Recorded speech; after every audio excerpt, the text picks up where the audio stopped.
বল ওই রেস্টুরেন্টের মালিককে। যদি রেস্টুরেন্টের মালিকের নাম না বলিস তাহলে কিন্তু তোকে আমি শেষ করে দেব। স্যার বিশ্বাস করেন, এই ব্যাপারে আমি কোনো কিছুই জানি না। ওই রেস্টুরেন্টের মালিক কে সেটা আমি জানি না, জানলে আপনাকে নিশ্চয়ই বলতাম। এই ব্যাপারে একমাত্র তুই তথ্য দিতে পারিস, সেটা আমি খুব ভালো করেই জানি। তাই একদম মিথ্যা কথা বলার চেষ্টা করবি না আমাকে। আমি জানি তুই সব কিছু জানিস।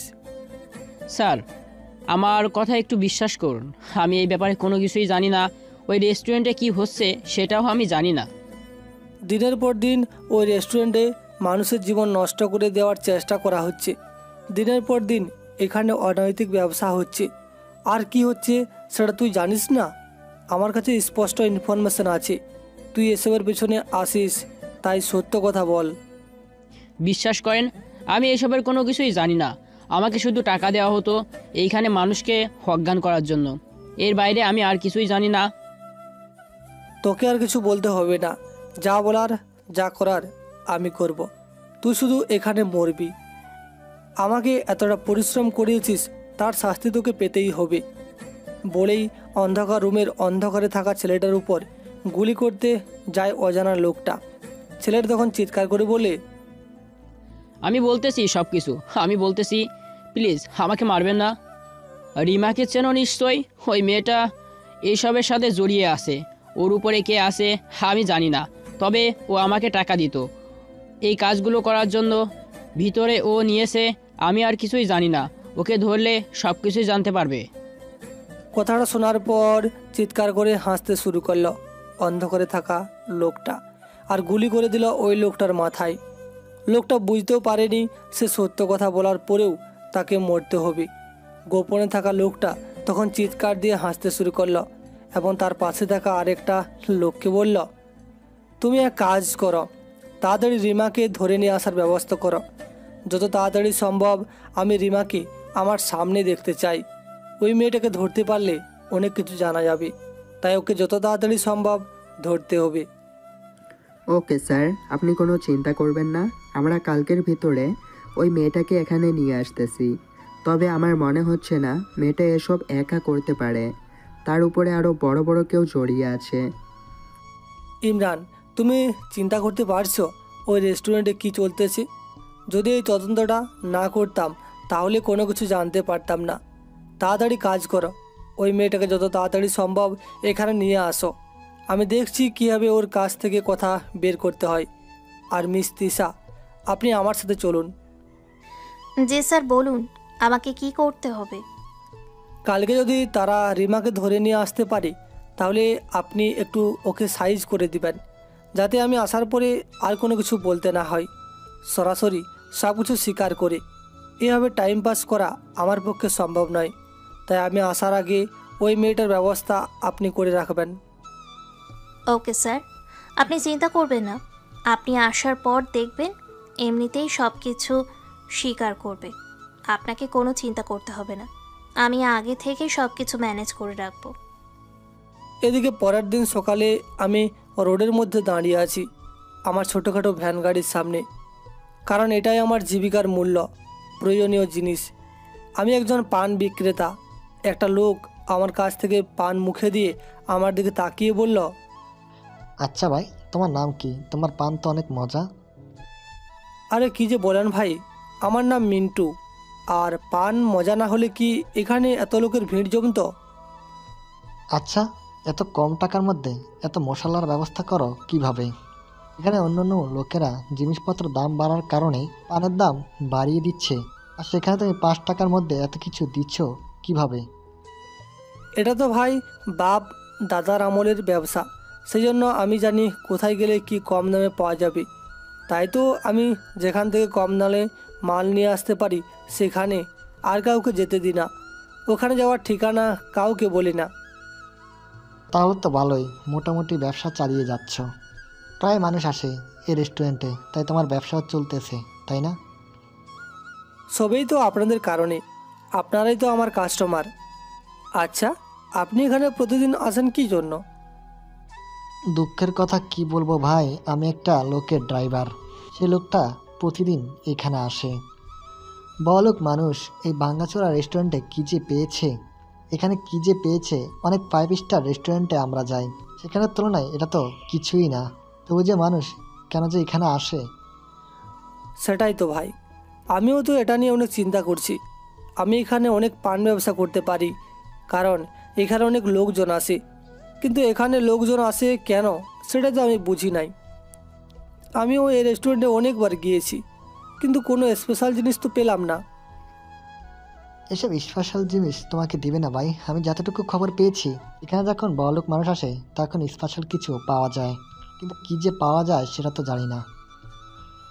হ্যাঁ ভাই, ওসব জেনে আমার লাভ নেই। আর তুমি আমি গরিব মানুষ, এসব দিয়ে কি করব। আমরা এইভাবে সারাদিন যদি কাজ করে একটু খাবারের টাকাটা ম্যানেজ করতে পারি, এটাই তো আমাদের কাছে অনেক বেশি। বড় লোকেরা তো বড় লোকই কাজ করবে, চোখ দিয়ে আমাদের কোনো লাভ নেই। এটা একদম তুমি ঠিক বলেছ। এসব আমাদের চিন্তা করে লাভ নেই। আমাদের কোনো মতে খাবারের ব্যবস্থা করতে পারলেই হলো। তবে আমার মালিকের অবস্থা মনে হচ্ছে এখানে আসার পরে খারাপ হয়ে গেছে। আগে অনেক ভালো ব্যবহার করতো আমার সঙ্গে, তার পরিবারের সাথে, সবার সাথে অনেক ভালো ব্যবহার করতো, কিন্তু এখানে আসার পরে মুখের ভাষা অনেক খারাপ হয়ে গেছে। কি বলো ভাই, এখানে আসার পর ঝামেলা হবে কেন? এটা তো একটা রেস্টুরেন্ট, এখানে মানুষ খেতে আসে, তাই না? দূর মিয়া, তুমি তো কোনো কিছু বুঝতেই পারছো না। তোমাদের এখানে ব্যবসা করো, কোনো কিছুই জানো না। এটা রেস্টুরেন্ট হলে কি হবে, এখানে অনেক কিছুই হয়। তাহলে 2-3 ঘন্টা মানুষ কি করে? যে তোমার সামনে বসে আছি প্রায় 2 ঘন্টা ধরে, 2 ঘন্টা ধরে একটা লোক এত খাবার খায়, এত খাবার সে কীভাবে খায়? এখানে ভিতরে কোনো কিছু চলতেছে, আমাকে তো ভিতরে যেতে দেয় না, তাহলে আমি দেখতাম। তবে আমার মালিকের বউ আছে না, রিশাদ ম্যাডাম, উনি আবার এই ব্যাপারে অনেক কিছু জানেন। আরে কোন নিশাদ ম্যাডামের কথা বলতেছো? ওই যে কয়েকদিন আগে যে একটা বিস্কুটের কোম্পানির মালিকের সাথে বিয়ে হলো, ওই মহিলা কি? ওই মহিলাই আমার ম্যাডাম। কিন্তু তুমি এই খবর রাখো কি করে? আরে আর বলবেন না, লোকটা অনেক বড় লোক মানুষ, এই জন্য অনেক বড় করে বিয়ের আয়োজন করেছিল। খবরের কাগজে এসেছিল তো। আমি মাঝে মাঝে এখান থেকে কুড়িয়ে খবরের কাগজ পড়ি। আর কত লোক আসে পান খেতে আমার দোকানে, ওই দিন শুধু ওইটা নিয়ে আলোচনা চলছিল।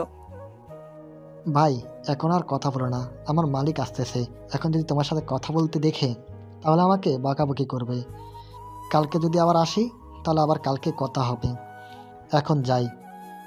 লোকটা চলে গেল, আমি কোনো কিছু বুঝতে পারলাম না। এখন আমাকে যে করে হোক ওই মহিলার সাথে দেখা করতে হবে। মহিলার স্বামী এখানে কেন আসে সেটা জানতে হবে। ওই মহিলা নিশ্চয়ই এই ব্যাপারে কোনো কিছু আমাকে বলতে পারবেন। সেই জন্য আমি সিদ্ধান্ত নিলাম নিশাত ম্যাডামের সাথে দেখা করব। ওনার স্বামী কেন এই জায়গায় আসে। পরের দিন সকাল হতেই যখন দেখলাম রবিন মানে নিশাতের হাজব্যান্ড বাসা থেকে বের হয়ে গেছে, তখন আমি লুকিয়ে ওনার বাসায় ঢুকে গেলাম। তবে এবার ছদ্মবেশ নিয়ে গেলাম না, এবার স্বাভাবিক অবস্থায় গেলাম। সেখানে যাওয়ার পর উনি আমাকে দেখে অনেক বেশি অবাক হয়ে গেলেন। আমার দিকে তাকিয়ে বললেন, আরে কি ব্যাপার, কি আপনি কে? আর আপনাকে কে ঢুকতে দিয়েছে এখানে অনুমতি ছাড়া? হঠাৎ করে বাসায় ঢুকে পড়লেন কেন? সরি ম্যাডাম, ভুল হয়ে গেছে, আমাকে ক্ষমা করবেন। আপনার অনুমতি না নিয়ে ঢোকার জন্য আমি বাধ্য হয়েছি এভাবে ঢুকতে, কারণ আপনার অনুমতি এখন পেতাম না। আর আপনার কোনো সিকিউরিটি গার্ড আমাকে ঢুকতে দিত না, সেই জন্য বাধ্য হয়ে আমাকে এভাবে ঢুকতে হয়েছে। তা আপনি কেন এভাবে ঢুকেছেন এত কষ্ট করে, সেটা যদি বলে ধন্য করতেন আমাকে। আমি তখন তার সামনে আমার কার্ডটা ধরলাম, এরপর তাকে বললাম, নিশ্চয়ই এখন বুঝে গেছেন আমি কে। তাহলে এখন বলুন আপনার স্বামীর ব্যাপারে। আমি আপনার স্বামীর ব্যাপারে জানার জন্য এখানে এসেছি। রবিন সাহেব প্রতিদিন ওই যে রেস্টুরেন্টে আছে MK রাস্তার ওপাশে, ওখানে কেন যান? তখন সেই মহিলা অবাক হয়ে আমার দিকে তাকিয়ে থাকলেন। আমি তখন তাকে বললাম, ভয় পাওয়ার কোনো কারণ নেই, আমি এই ব্যাপারে সব কিছু জানি, তাই সত্য কথাটা আমার কাছে স্বীকার করুন, আপনার জন্যই ভালো হবে। আমি জানি আপনি অশান্তির মধ্যে আছেন। দেখেন, এই ব্যাপারে আমি তেমন কিছুই জানি না, তবে ওইখানে যাওয়ার পর থেকে রবিনের অভ্যাস খারাপ হয়ে গেছে। ও পাগলের মতো হয়ে গেছে, কি করছে নিজেও বুঝতে পারছি না। যখন যা মনে হয় তাই করে বেড়াই। আপনার কোনো কথা আমি কোনো কিছু বুঝতে পারলাম না, যদি আমাকে একটু ক্লিয়ার করে বলতেন। আসলে একদিন আমি আমার একটা ফ্রেন্ডের বাসায় একটা পার্টিতে গিয়েছিলাম। রবিনকে নিয়ে সন্ধ্যার সময় যখন গাড়িতে করে ফিরে আসলাম, তখন হঠাৎ করে গাড়িটা নষ্ট হয়ে যায়। গাড়ি ঠিক করতে করতে অনেক রাত হয়ে যায়, সেই জন্য অনেক খিদে পেয়ে গিয়েছিল। আমি আগেও এইরকম রেস্টুরেন্টে খেয়েছি যখন ভার্সিটিতে পড়তাম, সেই জন্য আমি তাকে নিয়ে ওইখানে ঢুকে গিয়েছিলাম। কিন্তু ঢুকে যাওয়ার পর হঠাৎ করে একটা লোক রবিনকে নিয়ে ভেতরে যায়, এরপর আবার কতক্ষণ পরে ফিরেও আসে। আমি বুঝতে পারছি না কি হচ্ছে ওখানে। এরপর আমরা স্বাভাবিকভাবে বাসায় ফিরে আসি, কিন্তু পরের দিন থেকে রবিন ওখানে আবার যাওয়া শুরু করে। কেন যায় সেটা আমি জানি না, তবে আমি জানি রবিন খাবারের ব্যাপারে অনেক সচেতন।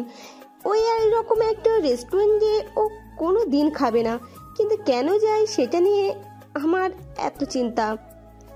তাই বলেন, আমিও এটাই চিন্তা করছিলাম।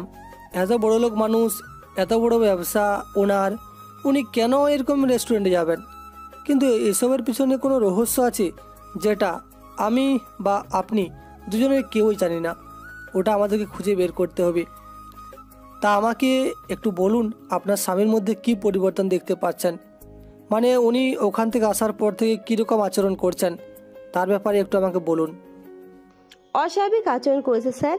আসার পর থেকে আমার সাথে ঠিকমতো কথা বলে না, আমার বাবা মার সাথেও খারাপ ব্যবহার করে, কথায় কথায় রেগে যায়। এছাড়াও কোম্পানির টাকা পয়সা নিয়ে অনেক ঝামেলা দেখা গিয়েছে, অনেক টাকা না জানিয়ে কেউ একজন সরিয়ে নিয়েছে। রবিনের বাবা অনেক বেশি রেগে যায় মাঝে মাঝে। এই ব্যাপারটাও নিয়ে আগে সব কিছু স্বাভাবিক ছিল, কিন্তু ওই দিনের পর থেকে টাকা সরানো শুরু হয়।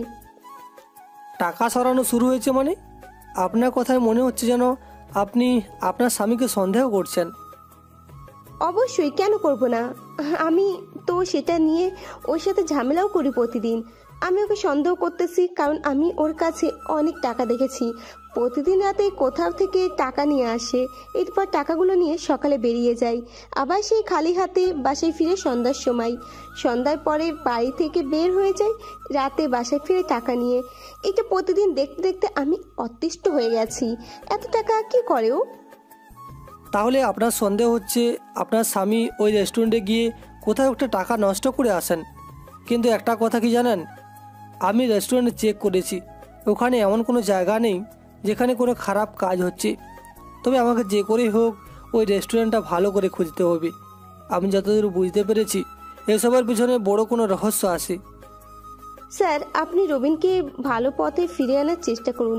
আমাদের পারিবারিক সম্মান, ব্যবসা, টাকা পয়সা সব কিছু নষ্ট হয়ে যাচ্ছে। ও কী করছে সেটা ও নিজেও জানে না। আমার পরিবারের সম্মান, আমার শ্বশুরবাড়ির সবার সম্মান নষ্ট হচ্ছে। টাকা পয়সার কথা তো বাদই দিলাম, কত টাকা পয়সা নষ্ট হয়ে গেছে। যেগুলো নষ্ট হয়ে গেছে সেগুলো তো আর ফিরে পাবো না, তবে যেগুলো এখনো বাকি আছে সেগুলো তো আর নষ্ট করতে দিতে পারি না। আপনি কোনো চিন্তা করবেন না মিস নিশাত, আমি দেখছি আপনার স্বামীর ব্যাপারে। আমি সর্বোচ্চ ব্যবস্থা নেওয়ার চেষ্টা করছি, কিন্তু আপনি আপনার স্বামীকে এই ব্যাপারে কোনো কিছু বলতে পারবেন না। আর আপনার বাড়ির সিসিটিভি ফুটেজ থেকে এই মুহূর্তটা কেটে দিবেন যখন আমরা দুজনে কথা বলছি, কারণ আপনার স্বামী যদি চেক করে এটা দেখে তাহলে রেগে যেতে পারে। এই ব্যাপারে কাউকে কোনো কিছু বলার দরকার নেই। আর একটা কথা বলে রাখি, আপনার স্বামী যদি অন্যায় করে থাকেন তাহলে নিশ্চয়ই আমরা তাকেও ধরব। স্যার, আমি কোনোদিন অন্যায়কে প্রশ্রয় দিইনি আর সামনেও দেব না। আমার স্বামী যদি অন্যায় করে থাকেন তাহলে আপনারা আমার স্বামীকে শাস্তি দেবেন। তবে আমার মনে হচ্ছে রবিন এই রকম কিছু করতে পারে না। আমার মনে হচ্ছে ওকে কেউ ব্ল্যাকমেল করে ভুল পথে চালাচ্ছে। ওর মধ্যে সারাক্ষণ একটা চিন্তা আমি দেখতে পাই। আচ্ছা, আপনাকে এই ব্যাপারে কোনো চিন্তা করতে হবে না। আমি এখন যাই, পরে কথা হবে। আপনার কাছে তো আমার নাম্বার দিয়েছি, আপনি আমাকে কল করবেন দরকার হলে, আমিও আপনাকে কল করব। ওকে স্যার, আমি আপনার জন্য অপেক্ষা করব। আমি আমার স্বামীকে যত তাড়াতাড়ি সম্ভব ভালো পথে দেখতে চাই। এসব আমি সহ্য করতে পারছি না। আমি তখন সেখান থেকে চলে আসলাম। এখন কি হবে সেটা জানি না। কি হচ্ছে ওই হোটেলে? ওই হোটেলে আমাকে আবারও ঢুকতে হবে। রাস্তার পাশে একটা দোকানে এত কিছু কীভাবে হতে পারে? তবে জায়গাটা একটু নির্জন, এই জন্য সন্দেহটা একটু বেশি হয়। ওদিকে পরের দিন আমার কাছে কল আসলে তিশা কল করলো। তিশা ফোন করতেই আমি ফোন ধরলাম। তখন তিশা আমাকে বলল, স্যার আপনি কোথায়? ওই মেয়েটা সব কিছু স্বীকার করতে রাজি হয়েছে। আপনি তাড়াতাড়ি চলে আসুন। ওকে এমন শিক্ষা দিয়েছি যে সত্যি কথা না বলে থাকতে পারবে না। আচ্ছা ঠিক আছে, খেয়াল রাখবে যাতে মরে না যায়। আমি আসছি বলে আমি সেখানে যেতে শুরু করলাম। সেখানে পৌঁছানোর পর দেখতে পেলাম মেয়েটাকে বেঁধে রাখা হয়েছে। তারা সবাই আশেপাশে দাঁড়িয়ে আছে। আমি তখন মেয়েটার সামনে গেলাম। এরপর তার দিকে তাকিয়ে বললাম, কী ব্যাপার ম্যাডাম, এতদিন তো ভালোই ব্যবসা চালাচ্ছিলেন, আজকে আমাদেরকেও একটু শেখান কীভাবে এরকম ব্যবসা করতে হয়। একটা রেস্টুরেন্টের ভিতরে বসে এত বড় ব্যবসা কীভাবে চালান, একটু আমাদেরকেও বলেন। মেয়েটা বিস্ময়কর দৃষ্টিতে আমার দিকে তাকিয়ে আছে। হয়তো আমাকে চিনতে পেরেছে, কিন্তু পুরোপুরি আন্দাজ করতে পারছে না। আমি তখন তাকে বললাম, আমার দিকে এভাবে না তাকিয়ে থেকে যেটা জিজ্ঞাসা করছি সেটা বলুন, নাকি আবারও পাঠাবো একবার সাইজ করার জন্য? আমাকে ছেড়ে দিন। আমাকে কেন এইভাবে আটকে রেখে অত্যাচার করছেন? আমি কি অন্যায় করেছি? এইভাবে আমাকে হঠাৎ করে তুলে এনে মারার কারণ কি? আগে বল, ওই MK রেস্টুরেন্টের ভেতরে কী চলছে? যদি সত্য কথা বলিস তাহলে তোর জন্যই ভালো, আর যদি মিথ্যা কথা বলিস তাহলে কিন্তু তোকে শেষ করে ফেলবো। তাই সত্য কথা যেটা তাড়াতাড়ি সেটা বলে ফেল। স্যার বিশ্বাস করেন, আমি সত্যি কথা বলছি। আমি এসবের কোনো কিছুই জানি না। ওইখানে কি চলছে এই ব্যাপারে আমার কোনো ধারণা নেই। আমি ওখানে শুধুমাত্র মানুষকে একটু বিনোদন দেওয়ার জন্য যাই। মিথ্যা কথা, সম্পূর্ণ মিথ্যা কথা। যদি সত্য কথা না বলো তাহলে কিন্তু আজকে তোমাকে এখান থেকে ছাড়া হবে না। তিশা, এদিকে আসো। জি স্যার বলেন। আমি রেডি আছি। এই মেয়েকে কি করতে হবে শুধু আমাকে বলে দিন, আমি ওকে ছাড়বো না, একদম শেষ করে ফেলবো। তোমার যা ইচ্ছা করো, কিন্তু আমি শুধু তার মুখ থেকে সত্য কথাটা শুনতে চাই। সে মিথ্যা কথা বলছে, আমি জানি সে এসবের সাথে জড়িত। তাই মিথ্যা যতক্ষণ বলবে ততক্ষণ যে শাস্তি পাবে তুমি দিতে থাকো। যতক্ষণ না পর্যন্ত সত্য কথা বলবে ততক্ষণ ছাড়বে না। তোমার যা ইচ্ছা করতে পারো, এখন নিয়ে যাও তাকে। ওকে স্যার, তাহলে আমি তাকে নিয়ে যাচ্ছি। আপনি 10 মিনিট ওয়েট করেন। 10 মিনিট পরেই সব সত্যি কথা বলে দিবে। বলেই আমি তাকে টেনে নিয়ে গেলাম ভিতরের রুমে। এরপর তাকে সেখানে নিয়ে গিয়ে মারতে শুরু করলাম। এরপর বললাম, তোর মতো মেয়ের কারণে আজকে সমাজটা নষ্ট হচ্ছে, ধ্বংসের মুখে চলে যাচ্ছে সব কিছু। এই রকম অন্যায় কাজ করতে পারিস কি করে? তুই মেয়েদের দিয়ে দেহ ব্যবসা করিয়েছিস এতদিন ধরে। আমাকে ছেড়ে দাও। আমি এসবের কোনো কিছুই জানি না। কেন আমাকে ভেবে বেঁধে রেখে মারছেন? বলছি তো, আমি শুধু একা ওখানে এসব কাজ করতাম, আর কোনো কিছুই জানি না। তোমরা কেন আমাকে মারামারি করছো আর বলতেছো সত্যি কথা বলার জন্য? আমি কোন সত্যি কথা বলবো? আমি তো কোনো সত্য কথা জানিই না। আমরা খুব ভালো করেই জানি তুই কি সত্যি কথা জানিস আর কি জানিস না। তোর ব্যাপারে আমাদের কাছে ইনফরমেশন আছে। আমরা বিনা ইনফরমেশনে কারোর গায়ে হাত তুলি না। তাই সত্যি কথা এখনো সময় আছে, বল, না হলে কিন্তু গরম তেলে ভেজে ফেলবো। বলেই আমি সামনের দিকে এগিয়ে গেলাম, গিয়ে রেডি করতে থাকলাম তার শাস্তির জন্য। তখন রিমা চিৎকার করে কান্না করতে শুরু করলো, আমাকে ডাকতে শুরু করলো। সে সত্য কথা বলবে। আমি তখন স্যারকে ডেকে নিয়ে আসলাম। তখন স্যার আমাকে বললেন, এখন সত্যি কথা বলবে তো? এখন যদি সত্যি কথা না বলো তাহলে কিন্তু আমি গুলি করে মেরে ফেলবো। এটা খুব ভালো করে মনে রাখবে। এখন আর সুযোগ নেই, ওকে সত্যি কথা বলতেই হবে। এই মেয়ে, তুমি সত্যি কথা বলবে? স্যার আমি সব সত্যি কথা বলে দিব। আপনাকে আর মারবেন না। আমি শুধুমাত্র ওইখানে মেয়েদেরকে নিয়ে বিনোদন ব্যবস্থা করে দিতাম, এই জন্য আমাকে টাকা দিত। কিন্তু এর বাইরে ওখানে মদের সাপ্লাই হয়। এর চেয়ে বড় কথা, ওইখানে একটা বড় জোয়ার আসর বসে, যেটা দেখে অনেকটা ক্যাসিনোর মতো। ওখানে জোয়ার আকর্ষণে মানুষকে ফেলে সব কিছু কেড়ে নেওয়া হয়। তাদের টার্গেটে থাকে বিশেষ করে বড় ব্যবসায়ীরা। কারা এসব কাজ করছে? আর তুমি কেন মেয়েদেরকে ওখানে নিয়ে এসব কাজ করাচ্ছিলে? আমি জানি অনেক মেয়েকে তারা কিডন্যাপ করে নিয়ে গিয়ে বাধ্য করে এই কাজ করার জন্য। এসব করার মানে কি? স্যার আমি বাধ্য হয়েই এই কাজ করেছি। প্রথমে আমি শুধু ওইখানে একাই কাজ করতাম, কিন্তু আমাকে লোভ দেখিয়ে তারা ওখানে কাজ করতে বাধ্য করে। এরপর আমি আমার কয়েকজন বন্ধু বান্ধব নিয়ে ওখানে যাই। তাদেরকে ডিমান্ড আস্তে আস্তে বাড়তে শুরু করে। এখন তারা প্রতিদিন নতুন মেয়ে চায়। এখন আমি প্রতিদিন নতুন নতুন মেয়ে কোত্থেকে পাবো? সেজন্য আমি বাধ্য হয়ে এই অন্যায় কাজগুলো করি। আমাকে ছেড়ে দিন, আমি কোনো দিন এরকম কোনো কাজ করব না। কিন্তু কারা এসব অন্যায় কাজ করছে সেটা আমাদেরকে বলো, না হলে আমরা ওদেরকে ধরবো কী করে? তাই সত্যি কথা বলো তাড়াতাড়ি, কারা এসব কাজ করছে? স্যার, এখানে একজন নয়, ওইখানে দুইজন লোক আছে। একজন হচ্ছে রাজীব চৌধুরী আর অন্যজন আমি চিনি না। সে মূলত মাদকের সব দেখাশোনা করে, যতটা সাপ্লাই হয়, জোয়ারে যত লেনদেন হয় সব কিছু সেই করে। কিন্তু আমি রাজীব চৌধুরীকে দেখেছি, ওই লোকটাকে দেখিনি। ওই লোকের মুখের মধ্যে সবসময় কালো মাস্ক পরে থাকে। কোন রাজীব চৌধুরী? আমি তো কোনো রাজীব চৌধুরীকে চিনতে পারছি না। আরে স্যার, আপনি কি ভুলে গেছেন? ওই যে জেল থেকে পালিয়ে চলে যাওয়াই রাজীব আহসান চৌধুরী। আগে চৌধুরী গ্রুপের মালিক ছিল, কিন্তু এরপর দুর্নীতি করতে গিয়ে ধরা পড়ে যায়, জেল হয়। এরপর জেল থেকে পালিয়ে চলে যায়।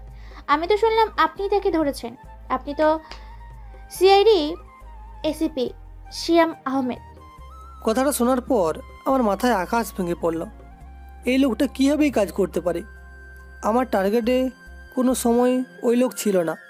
আমার লোকজনের ইনফরমেশন অনুযায়ী রাজীব পালিয়ে চলে গিয়েছিল লন্ডনে, কিন্তু ও এখনও ব্যবসা চালিয়ে যাচ্ছে। আমি তখন তাকে বললাম, রাজীব চৌধুরীর সাথে তো আমার অনেকবার দেখা হয়েছে তদন্তের কারণে। এখন সেই কি রাজীব? এই রাজীব, এটা চিনব কি করে?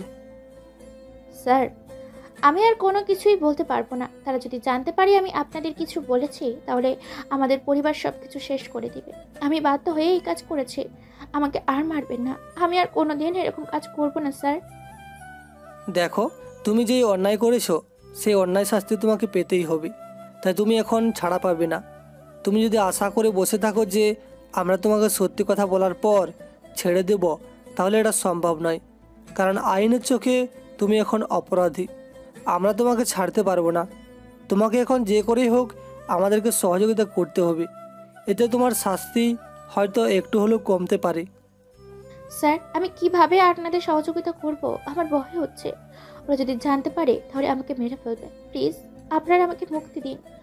অযথা আমাকে বন্দি করে রাখুন, যাতে আমাকে বা আমার পরিবারকে কোনো ক্ষতি না করতে পারে।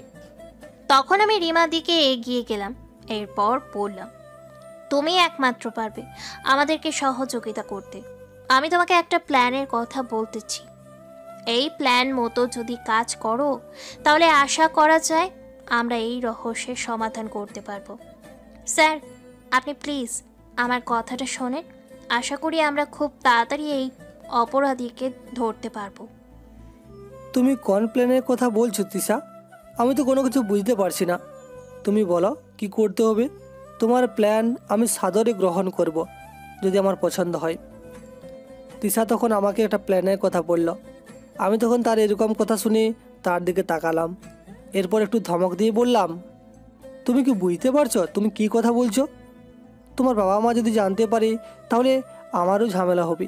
আর সবচেয়ে বড় কথা হচ্ছে, এতে তোমার জীবনের ঝুঁকি হতে পারে। যদি তারা তোমার সত্যি সত্যি কোনো ক্ষতি করে ফেলে, তাহলে বুঝতে পারছো কী হবে? স্যার, আপনি আছেন তো, আমার কোনো কিচ্ছু হবে না।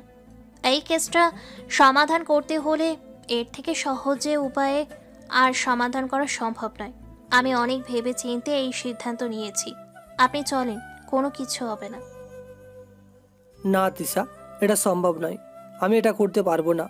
আমার অনেক ভয় হচ্ছে। যদি ওখানে যাওয়ার পর আমাদের একটুও ভুল হয়, তাহলে তোমার জীবন ধ্বংস হয়ে যাবে। আমি চাই না তাড়াহুড়ো করতে গিয়ে তোমার জীবনে কোনো ক্ষতি হয়ে যাক। আমি তখন স্যারের দিকে অবাক দৃষ্টিতে তাকিয়ে আছি। আমার কেন জানি মনে হচ্ছে স্যারের এই কথাগুলোর ভিতরে অনেক মায়া আছে। আমি স্যারকে অনেক ভালোবাসি, কিন্তু কোনোভাবেই বলতে পারছি না। কিন্তু স্যারের আজকের কথাগুলো শুনে মনে হচ্ছে স্যারের আমার প্রতি কোনো ফিলিংস আছে।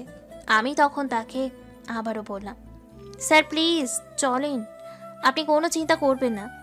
আমি সাবধানে সব কিছু করব। আমরা সবাই তো সেখানে থাকব। আমি যখন না বলেছি তখন এটা সম্ভব নয়। এটা করতে গিয়ে হয়তো তোমার জীবনে ঝুঁকি হতে পারে।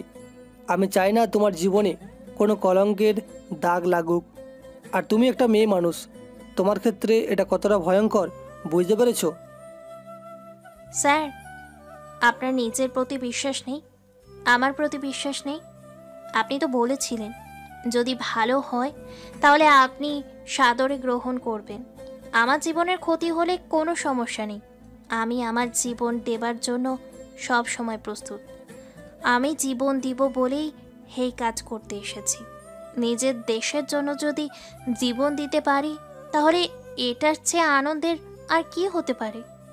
আপনি বারবার বলতেন যে নিজের দেশের জন্য জীবন দিয়ে দিবেন, তবুও ভয় পাবেন না, কিন্তু এখন আমাকে কেন বাধা দিচ্ছেন? আপনি তো কত ভয়ঙ্কর মিশনে গিয়েছেন আমরা মানা করা সত্ত্বেও। তার কথা শুনে আমি কি জবাব দেব কিছুই বুঝতে পারছি না। তার দিকে তাকিয়ে আছি। সে কি বুঝতে পারছে না তার কোনো কিছু হয়ে গেলে যে আমি নিজেকে ক্ষমা করতে পারবো না।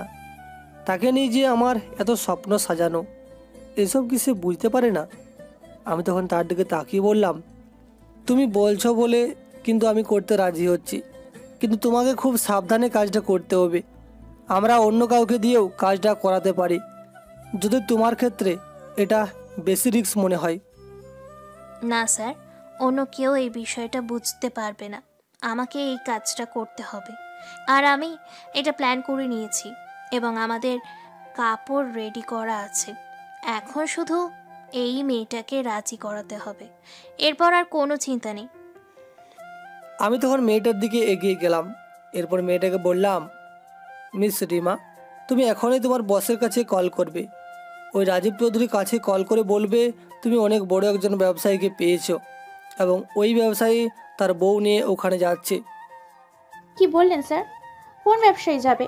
আমি তো কোনো কিছুই বুঝতে পারছি না। আপনি কিছু বোঝাতে চাইছেন? আর ওনাকে এমন কল করলে পরে যদি জানতে চাই আমি কোথায়, তাহলে কি বলবো? কালকে থেকে আমাকে এখানে ধরে রেখেছেন। বলবে তুমি বাড়িতে ছিলে, এখন তাড়াতাড়ি কল করো। কল করে বলো যে একজন বিশিষ্ট ব্যবসায়ী যাচ্ছে তার স্ত্রীকে নিয়ে। এরপর আমি আর তৃষা যাব ওখানে। মেয়ের তখন কল করে রাজীব নামের সেই লোকটার সাথে কথা বলল। সে তখন ফোন করতেই রাজীব নামের লোকটা বলে উঠল, কি ব্যাপার রিমা, তুমি কোথায়? তোমাকে 2 দিন ধরে আমরা খুঁজে পাচ্ছি না। সেই যে চলে গেলে রাতের বেলা, আর তো ফিরে আসলে না কেন? কি হয়েছে? কোনো সমস্যা হলে বলো। আসলে আমি বাসে চলে এসেছি, সেজন্য একটু লেট হয়ে গেছে। আর এখানে তো নেটওয়ার্ক তেমন একটা ভালো না, সেজন্য কল করতে পারিনি। তবে একটা খুশির সংবাদ জানানোর জন্য স্যার কল করেছি। আজকে রাতে আপনাদের ওইখানে একজন ক্লায়েন্ট আসবে, খুবই মারাত্মক ধনী। আমি তাকে অনেক কষ্টে করে রাজি করিয়েছি। কি বলছো? কি আসবে? আমার মনে হচ্ছে তুমি বড় কোনো প্ল্যান করছো। সব কিছু আমাকে খুলে বলো। হ্যাঁ স্যার, একজন বিশিষ্ট ব্যবসায়ী তার স্ত্রীকে নিয়ে ওখানে যাওয়ার জন্য রাজি হয়েছে। আমরা অনেক বুঝিয়েছি, ওই রেস্টুরেন্টে অনেক প্রশংসা করেছি। তারা ওইখানে একটি মিটিংয়ে যাবে, ফেরার পথে ওইখানে উঠবেন বলেছেন। আমিও সাথে থাকবো। আচ্ছা ঠিক আছে, তাহলে তাড়াতাড়ি নিয়ে আসো। আর এখানে আমরা কি রেডি করব তার জন্য? সে কি ভালো কোনো কালেকশন নেবে? না স্যার, কালেকশনে কোনো প্রয়োজন নেই, শুধু মালের ব্যবস্থা আর একটু প্রাইভেট জিনিসের ব্যবস্থা করে দিলেই হবে। অনেক টাকাওয়ালা লোক উনি, কিন্তু আবার ক্যাসিনো খেলে তাকে এটা দিয়ে আটকানো যাবে, মেয়ে দিয়ে তাকে আটকানো যাবে না, কারণ তার বউ অনেক সুন্দরী আর তার কাছে এসবের কোনো অভাব নেই। তাই ওকে এসব দিয়ে আটকানো যাবে না, ওকে জুয়ার নেশায় ফেলে আটকাতে হবে। ওকে, তাহলে আমি সব কিছুর ব্যবস্থা করতেছি। তুমি তাড়াতাড়ি তাকে নিয়ে আসো। অনেক দিন থেকে ভালো কাস্টমার পাচ্ছি না, আর রবিনের কাছেও টাকা শেষ হয়ে গেছে। তাই যত তাড়াতাড়ি সম্ভব আমাদের এখন টাকাওয়ালা একটা পার্টির দরকার। স্যার, আপনি কোনো চিন্তা করবেন না, আমার ওপর তো আপনার বিশ্বাস আছে। এমন পার্টি নিয়ে আসতেছি, সারা জীবন মনে রাখবেন তাদের কথা। অনেক বড় লোক মানুষ, আসার স্টাইল দেখলেই বুঝতে পারবেন। মেয়েটা তখন ফোনটা রেখে দিল। আমি আমার টিমের সবাইকে ডেকে নিয়ে আসলাম। এরপর তাদের সবার কাজ বুঝিয়ে দিলাম। ইমরানের দিকে তাকিয়ে বললাম, ইমরান, আমাদের জন্য একটা দামি গাড়ির ব্যবস্থা করো, যাতে সব কিছু ঠিকঠাক থাকবে। আর সামনে পিছনে এমনকি কয়েকটা লোকের ব্যবস্থা করো, যারা অন্য গাড়ি দিয়ে এমনি ঘোরাঘুরি করবে। এর বাইরে আর কোনো কিছুর প্রয়োজন নেই। ওকে স্যার, তাহলে আমি সন্ধ্যার আগেই সব কিছুর ব্যবস্থা করতেছি। কিন্তু স্যার, আমরা যে যাব না, আপনাদের যদি কোনো ক্ষতি হয় তখন কি হবে? আমাদের ক্ষতি হলে তো তোমরা বাঁচানোর জন্য বাইরে থাকবে। আমি তোমাদেরকে সিগন্যাল দিয়ে দেব, যে কোনোভাবে তোমরা চলে যাবে। আর যদি মনে করো যে আমার সিগন্যাল আসছে না, অনেক বেশি লেট হয়ে যাচ্ছে, তখন তোমরা যাবে, এর আগে যাওয়ার দরকার নেই। তবে আশা করা যায় আমি একটা ব্যবস্থা করতে পারবো ওখানে গিয়ে। ওকে স্যার, তাহলে আমরা বাইরে রেডি থাকবো। আপনি শুধু আমাদেরকে বললেই আমরা ওদেরকে আক্রমণ করব। এরপর বিকেলে আমাদের গাড়ির ব্যবস্থা করা হলো। সামনে 2টা গাড়ি আর পিছনে 2টা গাড়ি, মাঝখানে আমাদের গাড়ি। আমি আর তিশা বসে আছি। আমি এবার তিশার দিকে লক্ষ্য করলাম। সে একটা দামি শাড়ি পরেছে, তাকে দেখতে অসম্ভব সুন্দর লাগছে। আমি তিশার দিকে তাকিয়ে অবাক হয়ে গেলাম। সাধারণত তার পরনে শার্ট অথবা কামিজ দেখেই আমি অভ্যস্ত, তবে আজকে প্রথম শাড়িতে দেখলাম। প্রচণ্ড সুন্দর লাগছে তাকে। হঠাৎ করে সে আমার দিকে তাকিয়ে বলল, স্যার, আমাকে দেখতে কি খুব বেশি খারাপ লাগতেছে? আসলে কোনোদিন শাড়ি পরিনি, আজকে প্রথম পরলাম, কেমন জানি লাগতেছে নিজের কাছে। আমি তখন তার দিকে তাকিয়ে বললাম, তোমাকে কতটা সুন্দর লাগছে সেটা যদি তুমি জানতে, তোমাকে আজকে আমার কল্পনার থেকেও বেশি সুন্দর লাগছে। মুখে এরকম, স্যারের মুখে এরকম কথা শুনে আমি লজ্জায় পড়ে গেলাম। সত্যি কি আমাকে সুন্দর লাগতেছে? নিজেকে কখনো উপস্থাপনের সুযোগ পাইনি নিজের কাছে। তবে স্বাভাবিক লজ্জা পাওয়ার বিষয়টা তো আর মরে যায়নি। আমি তখন তাকে বললাম, স্যার, আপনি একটু বেশিই বলতেছেন। আমার কথা বিশ্বাস না হলে তুমি অন্য কাউকে জিজ্ঞাসা করতে পারো তোমাকে কতটা সুন্দর লাগছে। আমি সত্যি বলছি, তোমাকে আজ পরীর মতো লাগছে। আচ্ছা স্যার, একটা কথা বলি, যদি আপনি মাইন্ড না করেন। কি কথা বলো? এটার জন্য আবার আমি মাইন্ড করব কেন? আমি তখন চিন্তায় পড়ে গেলাম, কি করে তাকে বলবো আমার মনের কথা। আমি তাকে নিয়ে কি ফিল করি সেটা আমি কিভাবে তাকে বোঝাবো। আমি যে তাকে প্রচণ্ড পরিমাণে ভালোবাসি। তাকে এই কথা বলার পর যদি সে রাজি না হয়, আমি যখনই তাকে নিয়ে চিন্তা করি শুধু একটা কথাই বারবার মনে হয়, যদি আমাকে মেনে না নেয় তাহলে আমি কাউকে বিয়ে করতে পারবো না জীবনে। আমি যতদূর জানি সিয়াম স্যারের কোনো রিলেশন নেই। যদি আমাকে মেনে না নেয় তাহলে তার সাথে থাকা আমার সাধারণ যে সম্পর্ক সেটা নষ্ট হবে। আমি এখন তাকে যদি বলি আর আমাকে না করে দেয় তাহলে এই মিশনটাও সফল হবে না। এই সব চিন্তা করতে করতে আমি ভুলে গিয়েছিলাম সে আমার দিকে তাকিয়ে আছে, আমার উত্তরের অপেক্ষায়। তখন সিয়াম স্যার বললেন, কি ব্যাপার তিশা, তুমি কোনো কথা বলছো না? বলবে বলছিলে না, কিন্তু এখন কথা বলছো না কেন? ভয় পেও না, আমি কোনো কিছু মনে করব না, বলতে পারো। না স্যার, এমনি আপনার ফ্যামিলির ব্যাপারে জানতে চাইছিলাম। আপনার কি বিয়ে শাদী করার কোনো ইচ্ছে নেই? আমার ফ্যামিলিতে তো প্রতিদিন বিয়ের কথা বলে, কিন্তু আমি অনেক কষ্ট করে কাজের উপর দাঁড়িয়ে আছি।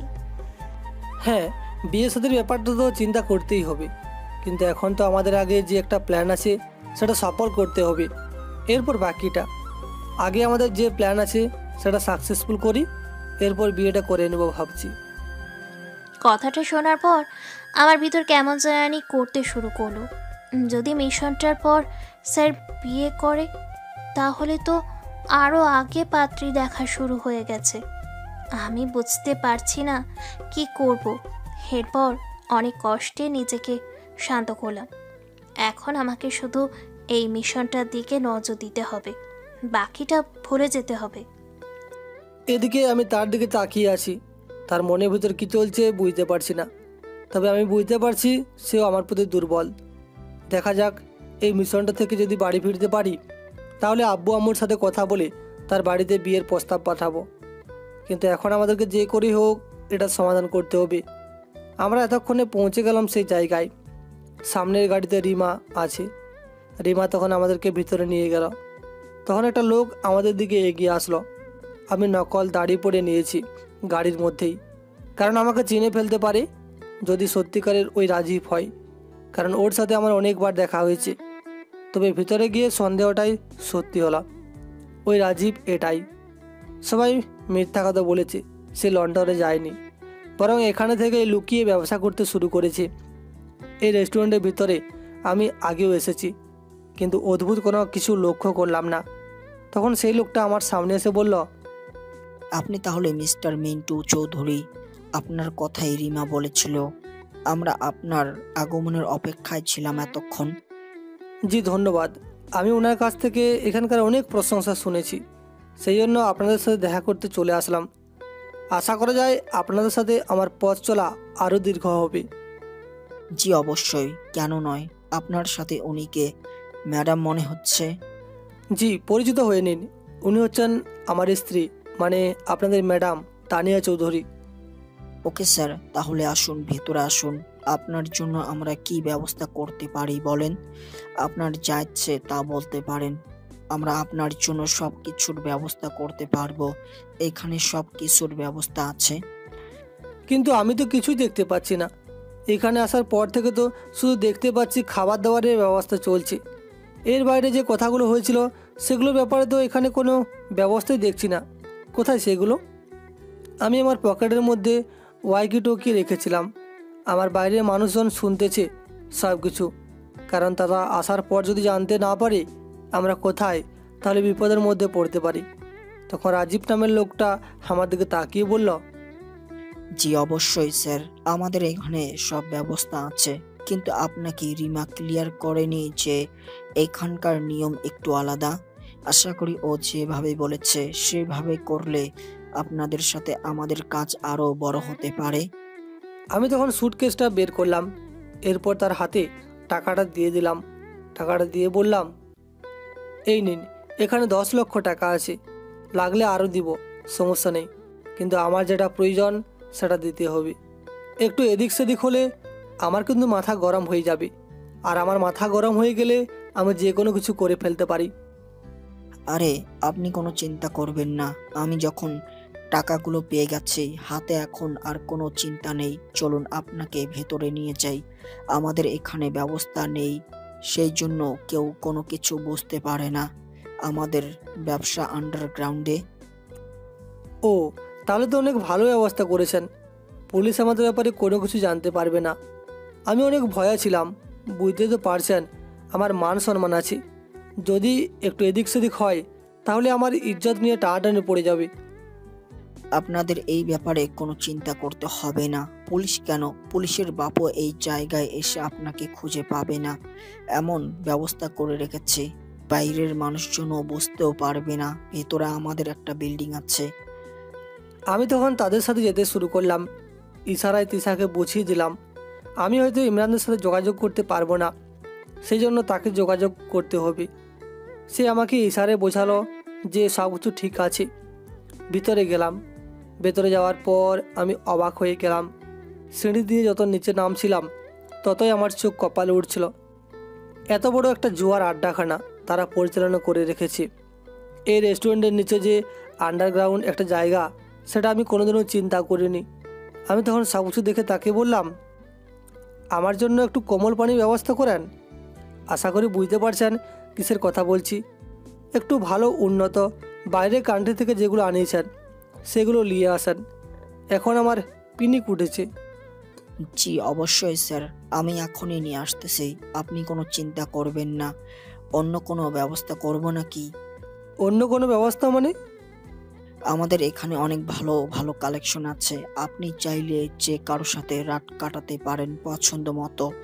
আমাদের এখানে মেয়ের অভাব নেই। আরে কি বলছো, এখানে আমার বউ আছে, যদি ও জানতে পারে তাহলে অনেক বেশি মাইন্ড করবে। এসব কথা এখানে বলতে হয় নাকি? এসব কথা পার্সোনালি বলতে হয়।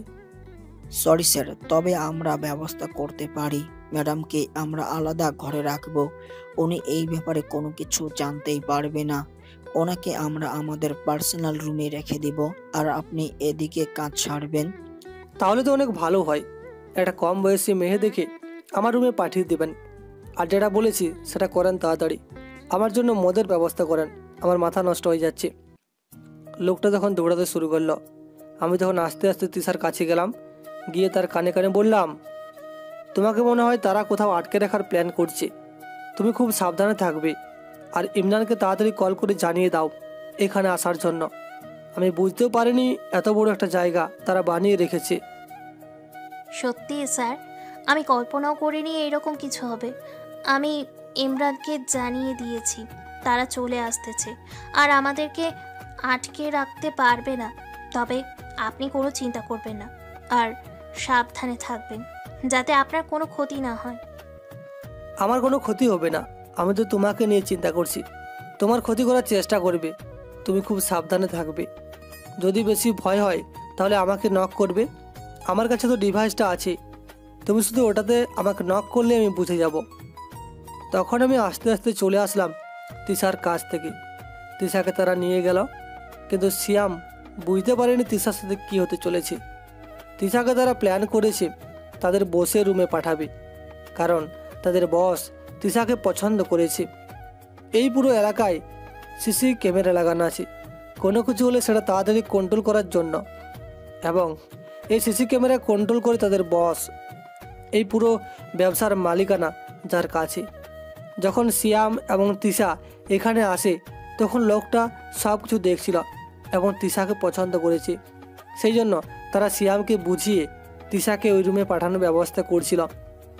ওদিকে তিশা বুঝতে পারেনি এত কিছু। সে ভেবেছিল হয়তো তাকে অন্য মেয়েদের কাছে আটকে রাখা হবে, সে মেয়েদের কাছ থেকে সব কিছু জানতে পারবে। কিন্তু তারা অন্য প্ল্যান করেছে। তারা তিশাকে নিয়ে যেতে শুরু করলো। ওইদিকে সিয়াম মাতলামো শুরু করেছে, তবে সত্যিকার অর্থে নয়। সে মদের গ্লাসটা লুকিয়ে ফেলে দিয়েছে, এবং যাতে এটা ক্যামেরায় ধরা না পড়ে সেই জন্য মাতলামো করছে, চারিদিকে নাচানাচি করছে এবং চারিদিকটা দেখছে।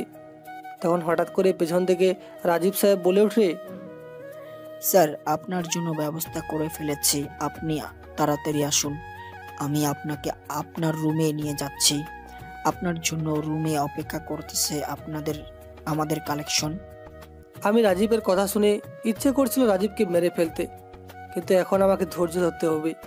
এই লোকগুলো কতটা নিচে নেমে গেছে সেটা চিন্তা করছিলাম। মেয়ে জাতি যার কোল থেকে সে জন্মগ্রহণ করেছে তাকে সে কালেকশন অর্থাৎ পণ্যের মতো ব্যবহার করছে। আমি তখন তার কথা মতো তার পেছনে যেতে শুরু করলাম। এরপর আমাকে একটা রুমের মধ্যে নিয়ে যাওয়া হলো। রুমের মধ্যে যাওয়া মাত্র আমি অবাক হয়ে গেলাম, কারণ ক্লাস 9-10-এ পড়া একটা মেয়ে বসে আছে। আমি তখন তার দিকে তাকিয়ে আছি, একদম কম বয়সী। আমি যাওয়া মাত্র মেয়েটা আমার কাছে আসলো। মনে হচ্ছিল তার ভিতরটা ফেটে যাচ্ছে, কিন্তু বাধ্য হয়েছে সে এই কাজ করার জন্য। আমি তখন তাকে বললাম, যাও তাড়াতাড়ি দরজাটা বন্ধ করে আসো। সে কোনো কথা বলল না, দরজা বন্ধ করতে চলে গেল।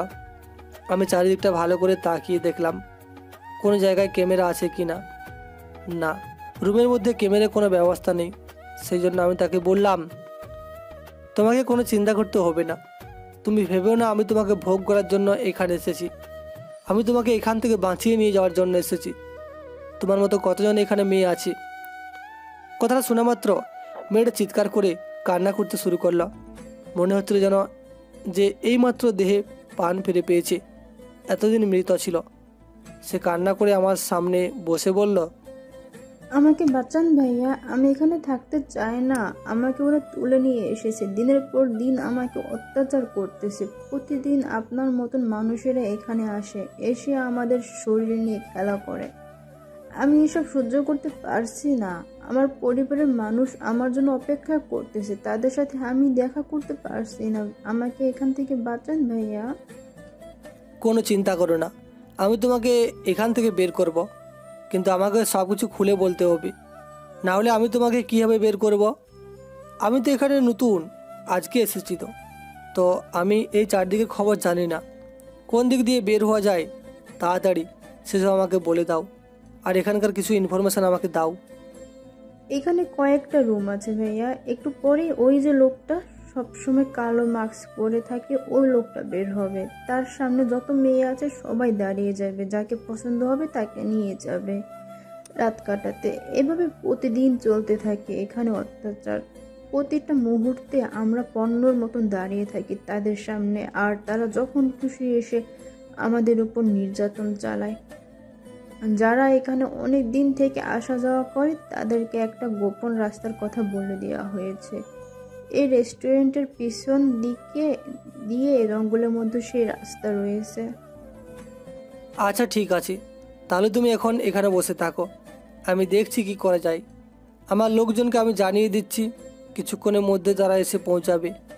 এরপর আমি তোমাদের সবাইকে এখান থেকে বের করব। এইদিকে তারা আমাকে নিয়ে গেল একটা রুমের ভিতরে।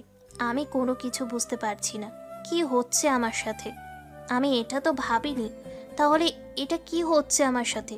একটু পর দুইটা মেয়ে আসলো আমার কাছে। আমি তখন তাদের দিকে তাকিয়ে আছি। তখন একটা মেয়ে বলে উঠল, আমার নাম লামিয়া। ম্যাডাম, আপনি এখানে কেন আসলেন? এখানে কতটা বিপদের মধ্যে এসে পড়েছেন সেটা কি আপনি জানেন? এখন আপনার সাথে কি হতে চলেছে? আমার সাথে কি হবে? আমাকে তো এখানে আলাদা রুমে রাখা হয়েছে। আমার স্বামী গিয়েছে ওই রুমে একটা কাজে। সর্বনাশ ম্যাডাম, আপনি তো কোনো কিছুই জানেন না।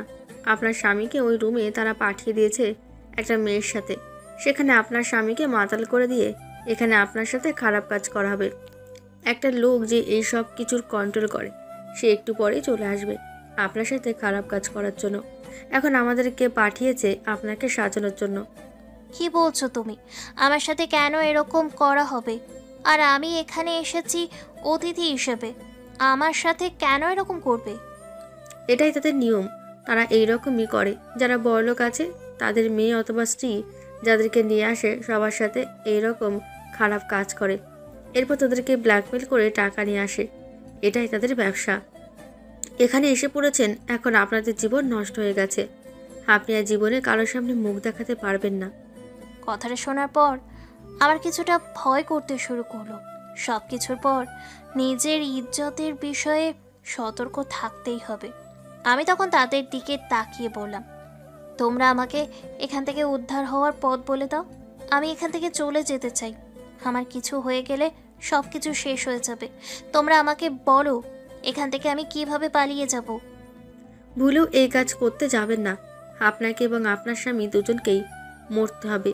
বাইরে কয়েকজন লোক দাঁড়িয়ে আছে। আমরা এখানে আপনার সাথে বেশি কথা বললে আমাদেরও ক্ষতি হতে পারে।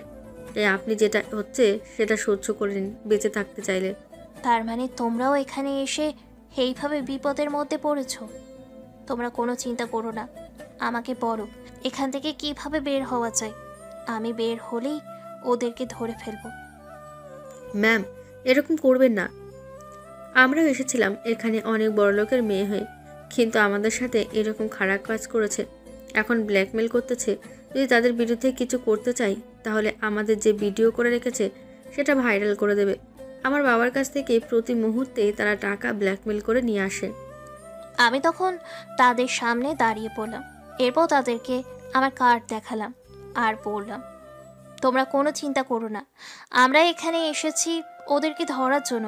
তোমরা নিশ্চিন্তে আমাকে সব কিছু খুলে বলতে পারো কিভাবে কি করতে হবে। আমি তোমাদেরকে এখান থেকে উদ্ধার করব।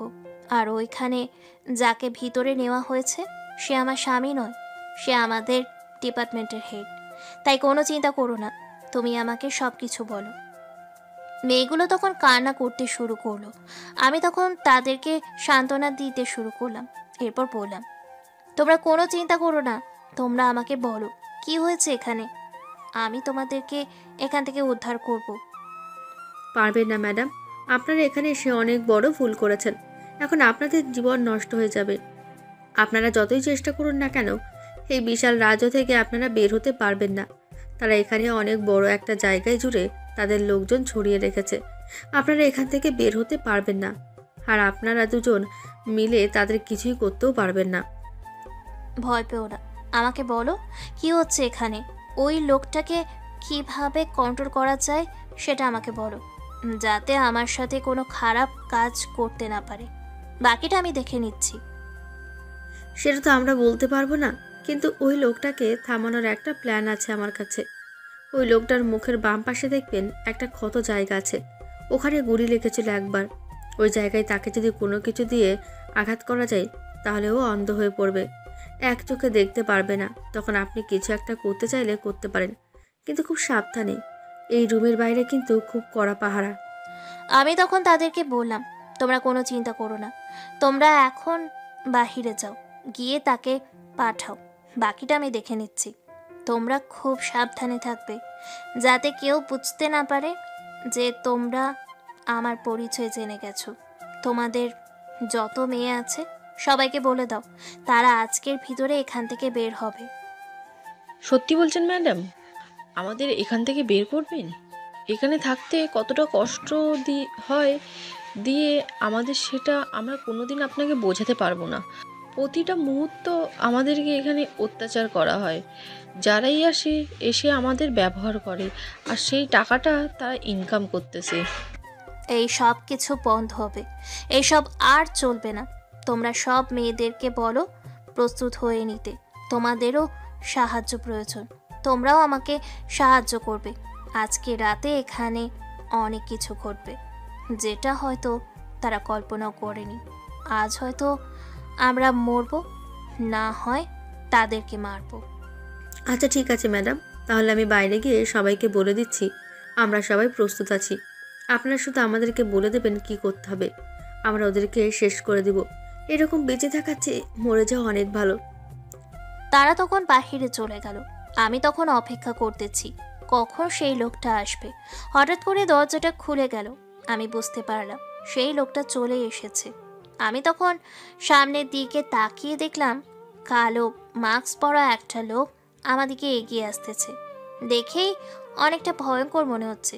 আমি তখন তার দিকে তাকিয়ে আছি। সে এগিয়ে এসে আমাকে ধাক্কা দিয়ে বিছানায় ফেলে দিল। আমি তখন তার দিকে তাকিয়ে আছি। আমি কোনো আপত্তি করতেছি না, কারণ তার দুর্বল জায়গা আঘাত করতে হবে। সেই জন্য আমি আগে থেকেই রেডি করে রেখেছি সব কিছু।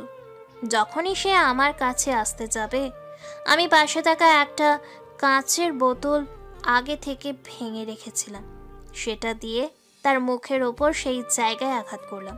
তখন সে চিৎকার করে উঠল, কিন্তু রুমটা সাউন্ড প্রুফ, তাই কোনো সাউন্ড বাইরে গেল না। সে চিৎকার করতে শুরু করলো। আমি তখন তার গলায় সেটা ধরে বললাম, কি ভেবেছিলি আমি অন্য মেয়েদের মতো করে এই সব অত্যাচার সহ্য করব?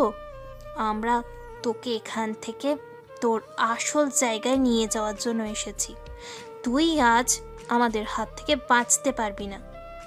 এই কারা তোরা? কার সাথে লাগতে এসেছিস সেটা কি জানিস?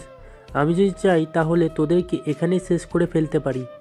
আমার সাথে চালাকি করার ফল তোদের আজ ভোগ করতেই হবে। তোদেরকে আমি আজকে এখান থেকে বের হতে দিব না। আমরা কি তোর মতো নাকি যে এভাবে আত্মসমর্পণ করে ফেলবো? আমরা তোকে শেষ করব, না হয় আমরা মরব।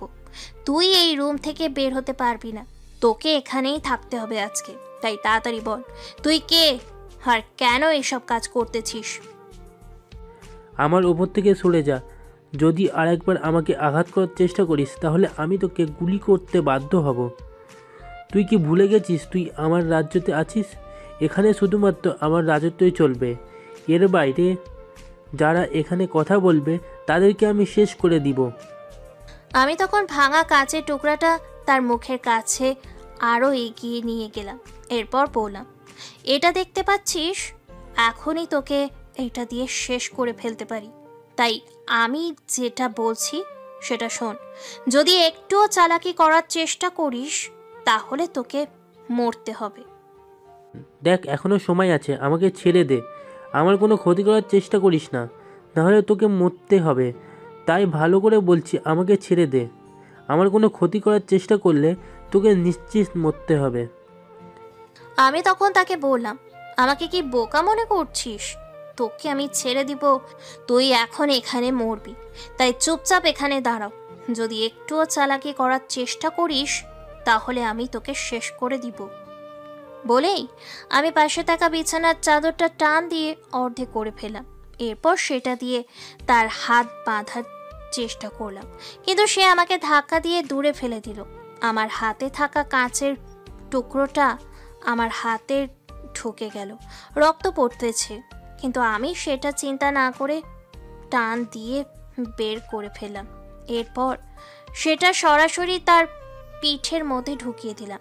সে চিৎকার করে উঠল। আমি তখন তাড়াতাড়ি করে বিছানার চাদর দিয়ে বেঁধে ফেললাম। এরপর তাকে খাটের সাথে বেঁধে ফেললাম এবং সিয়াম স্যারের কাছে কল করলাম। সিয়াম স্যার তখন অপাস থেকে বললেন, তিশা, হোয়াট হ্যাপেন? তোমাকে নিয়ে আমি অনেক বেশি চিন্তায় ছিলাম। তুমি এতক্ষণ কি করছিলে? আমি অনেকক্ষণ ধরে তোমার সাথে কথা বলার ট্রাই করছি, কিন্তু তুমি কোনো মতে কথা বলছো না কেন? স্যার, এখানে সর্বনাশ হয়ে গেছে। এখানে আমার ক্ষতি করার চেষ্টা করছিল যে এসবের পেছনে আছে। আমি তাকে বেঁধে ফেলেছি। আপনি তাড়াতাড়ি ইমরানকে বলুন ভিতরে ঢুকে পড়তে। এই সুযোগ তাকে আটকানোর। আচ্ছা ঠিক আছে, ইমরান চলে এসেছে, তারা অলরেডি আস্তে আস্তে ভেতরে ঢোকা শুরু করেছে। কিন্তু তোমার কণ্ঠ এরকম লাগছে কেন? আমার মনে হচ্ছে তুমি আঘাত পেয়েছো। কি হয়েছে তিশা? স্যার, আপনি কোনো চিন্তা করবেন না, আমি ঠিক আছি। আমার কোনো কিছু হয়নি। আপনি এখন এই মিশনটা নিয়ে চিন্তা করুন। আমাকে নিয়ে চিন্তা করার সময় এখন নয়। ওদিকে ভেতরে ঢুকে ইমরান একে একে কয়েকজনকে মারতে শুরু করলো। আমাদের যত কর্মকর্তা ছিল সবাই এখানে চলে এসেছে। হঠাৎ করে রাজীব সাহেব এত লোকজন দেখে অনেক বেশি অবাক হয়ে গেলেন। তিনি তখন তার লোকজন নিয়ে গুলি করতে শুরু করলেন এলোপাতাড়ি। ইমরান তখন তার সামনে আসলো, এসে তার মাথায় বন্দুক ধরে বলল, এতদিন ধরে এই জায়গায় ব্যবসা করে যাচ্ছিলি, তাই না? আজকে থেকে তোদের ব্যবসা বন্ধ। অনেক পালিয়েছিস আমাদের হাত থেকে, এখন আর পালাতে পারবি না। এখন তোকে ধরে ফেলেছি রাজীব, আজ থেকে আবার তোকে জেলে পচে মরতে হবে। তোরা আমাকে ধরবি তাই না? পেরেছিলি আমাকে জেলে আটকে রাখতে? আমি তো সেখান থেকে বের হয়ে এসেছি। আজকেও তোরা আমার কিছু করতে পারবি না। এখানে আমার বস আছে, বস তোদের সবাইকে শেষ করে দেবে। তাই বাঁচতে চাইলে আমাকে ছেড়ে দে। শুধু তোর বস কেন, তার বাপও যদি এখানে আসে এরপরেও তোকে আমরা ছাড়ব না। তুই কি ভেবেছিস আমরা বিনা পরিস্থিতিতে এখানে চলে এসেছি? তোরা যাদেরকে কাস্টমার ভেবে আপ্যায়ন করছিলি তাদেরকে চিনিস? তারা এখানে এসেছে ছদ্মবেশ ধরে, কিন্তু তোরা বোকার মতো তাদেরকে ভিতরে পাঠিয়ে দিয়েছিস। সিয়াম স্যার আর তিশা ম্যাডাম ছিল তারা। এই কথা শোনার পর রাজীব অনেক বেশি অবাক হয়ে গেল। সে আমাকে চিনে এবং আমার রাগ সম্পর্কেও তার ভালো ধারণা আছে, কিন্তু তাদেরকে বোকা বানাবে এভাবে এটা সে বুঝতে পারেনি। তখন সে চিৎকার করে বলল, ওই সিয়ামের বাচ্চার এত বড় সাহস এখানে চলে এসেছে। আজকে ওকে আর বেঁচে ফিরতে দেব না। ওকে আজকেই শেষ করব। কত বড় সাহস আমার এলাকায় আসে। ওকে আজকে এখান থেকে লাশ হয়ে বের হতে হবে। কে লাশ হয়ে ফিরবে সেটা তো পরেই দেখা যাবে, কিন্তু এখন তোকে আমি যেটা বলছি সেটা শোন। তোর বস কোথায় সেটা বল। আমি কোনো কিছু বলতে পারবো না। আমার বস কোথায় সেটা তোরা খুঁজে বের কর। যখন ধরতে এসেছিস তাহলে তোরা খুঁজে বের করবি। একটু পরেই বুঝতে পারবি আমার বস কি জিনিস। আমি বাইরে ইমরানের উপস্থিতি টের পেলাম, কিন্তু দরজার কাছে গিয়ে বুঝতে পারলাম দরজাটা বাইরে থেকে বন্ধ। হয়তো আমাকে বন্দি করে রেখেছে ভেতরে, যাতে আমি বের না হতে পারি, আর তিশার সাথে তারা খারাপ কাজ করতে পারে। এখন আমাকে যে করেই হোক এখান থেকে বের হতে হবে, কিন্তু কীভাবে বের হব? আমি তখন মেয়েটার দিকে তাকিয়ে বললাম, তুমি তাড়াতাড়ি এক কাজ করো, এখানে একটা কিছু খুঁজে আনো যার দ্বারা দরজাটা ভাঙতে পারি। মেয়েটা তখন দৌড়াতে শুরু করলো এবং একটা লোহার রড নিয়ে আসলাম। আমি তখন দরজাটা ধাক্কাতে শুরু করলাম, কিন্তু কিছুতেই দরজাটা ভাঙতে পারছিলাম না। অনেক চেষ্টা করে যখন ব্যর্থ হলাম, তখন আমি বন্দুক বের করে দরজার লোকে গুলি করতে শুরু করলাম। এক পর্যায়ে দরজাটা ভেঙে গেল। আমি তখন বাইরে বের হলাম। বাইরে বের হতে আমি দেখতে পেলাম ইমরান রাজীবের মাথায় বন্দুক ধরে আছে। তখন হঠাৎ করে ইমরানের মাথায় কেউ কিছু একটা দিয়ে আঘাত করলো।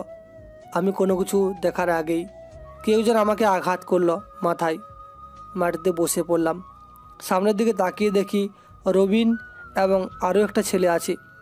আমি তখন রবিনের দিকে তাকিয়ে বললাম, রবিন, তুমি অনেক বড় ভুল করে ফেলেছো। তোমাকে এই ভুলের প্রায়শ্চিত্ত করতেই হবে। তোমাকে আমরা ছাড়বো না। তুমি এই অপরাধীদেরকে সহযোগিতা করছো। রাজীব তখন আমার দিকে এগিয়ে আসলো, এসে আমার গালে থাপ্পড় দিতে শুরু করলো। আমি তখন রাজীবকে ধাক্কা দিয়ে সরিয়ে দিতে চাইলে পেছন থেকে ছেলেটা আবারও আঘাত করলো। এবার আমি আর দাঁড়াতে পারলাম না, শুয়ে পড়লাম। সেখানে তখন রাজীব আমার বুকের উপর পা রেখে বলল, সিয়াম, অনেক বেশি চালাক হয়ে গিয়েছিলে তাই না? আমাকে ধরতে চলে এসেছো। তোমার মতো কত অফিসারকে আমরা এইভাবে পায়ের নিচে রাখি, সেটা কি এখনো বুঝতে পারোনি নাকি বোঝার চেষ্টা করনি? তোমার মতো অফিসাররা আমাদের কিছুই করতে পারবে না। রাজীব, এর পাশে তুই তোকে করতেই হবে। তুই কত বড় অন্যায় করেছিস সেটা তুই জানিস না। প্রত্যেকটা অন্যায়ের হিসাব আমি তোর কাছ থেকে যেদিন অক্ষরে অক্ষরে নিব সেদিন তুই বুঝতে পারবি আমি কতটা ভয়ঙ্কর। তুই আগে তো এখান থেকে বের হয়ে দেখা, এরপর তুই আমাদের কিছু করবি, তোকে এখান থেকে লাশ হয়ে বের হতে হবে। তোর যত অফিসার সবাইকে বল বন্দুক নামাতে, না হলে তোকে আমি শেষ করে দিব। আমাকে কিছু বলতে হলো না, সব অফিসার অলরেডি বন্দুক নামিয়ে ফেলেছে।